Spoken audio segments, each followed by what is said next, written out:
Welcome back. Oregon takes a hit in terms of losing Evan Stewart for an extended period of time. Will it be the 2025 season?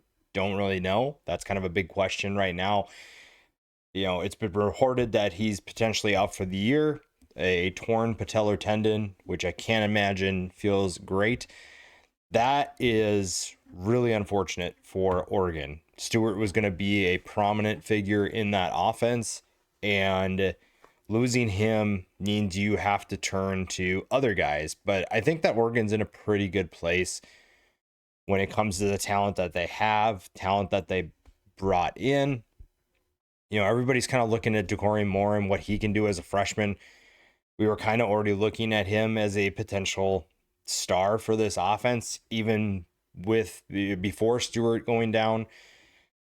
That's really exciting still for them. Also, I think the Kenyon Sadiq narrative is going to only ramp up more. So if you're not familiar with Kenyon Sadiq and what he can do, that's another option for Dante Moore to find downfield. It's a really athletic tight end, and I think a lot of people are really excited about him.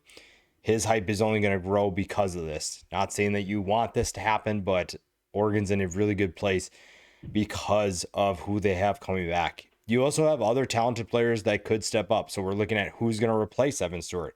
Moore could be one of those guys. Justice Lowe, Malik Benson comes in from Florida State.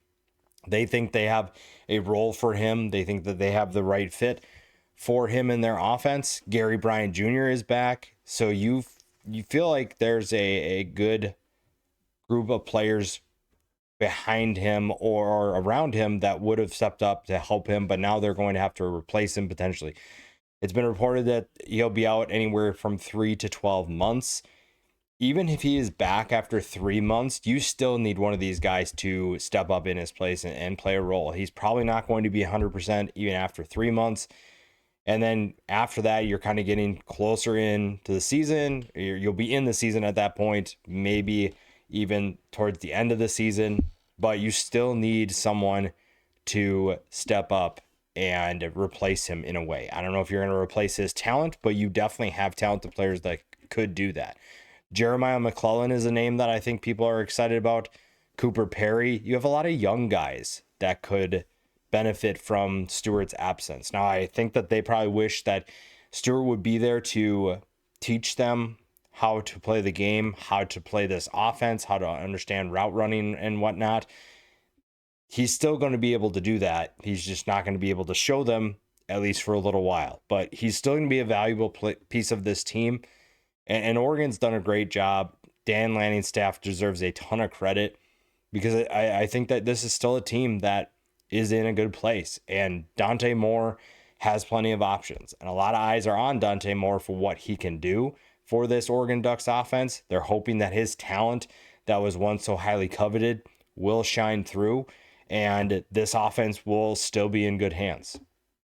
I don't have any reasons to worry if I'm an Oregon fan. Losing Evan Stewart is a bummer.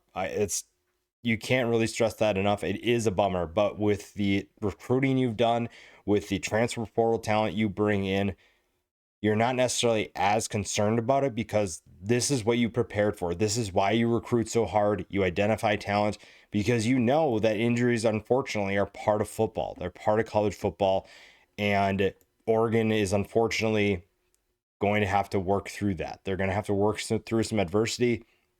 That is not something I'm worried about with Dan Lanning's program, but injuries just always suck whenever they happen. Oregon's just going to lose one of their better players.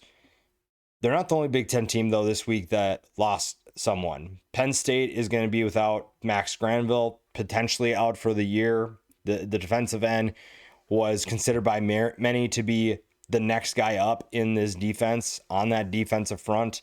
Everybody knows Dennis Sutton is going to have a really exciting year, but opposite of him, Max Granville was set to have a big year. It sounds like it's a long-term injury. I don't necessarily know what specifically it is, but he's out for a while. He is going to, like I said, he's going to be missed. Similar to Evan Stewart, that's a guy who is going to play a big role, but I think that you have good talent around him. Eni White comes in from Texas A&M.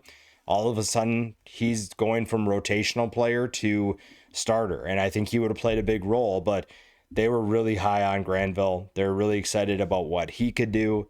It's just unfortunate that this has to happen at this point. And again, Penn State, just like Oregon, they've done a good job of recruiting. They've done a good job of bringing in talent from the transfer portal. They've done a really good job of evaluating their players. And it's a big reason why a guy like Max Granville was going to step up and potentially have a big year. Unfortunately, he's out, and that's really tough.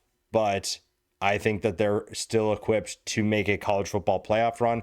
They're still equipped to be very successful. And that defense is still full of talent that can make big plays.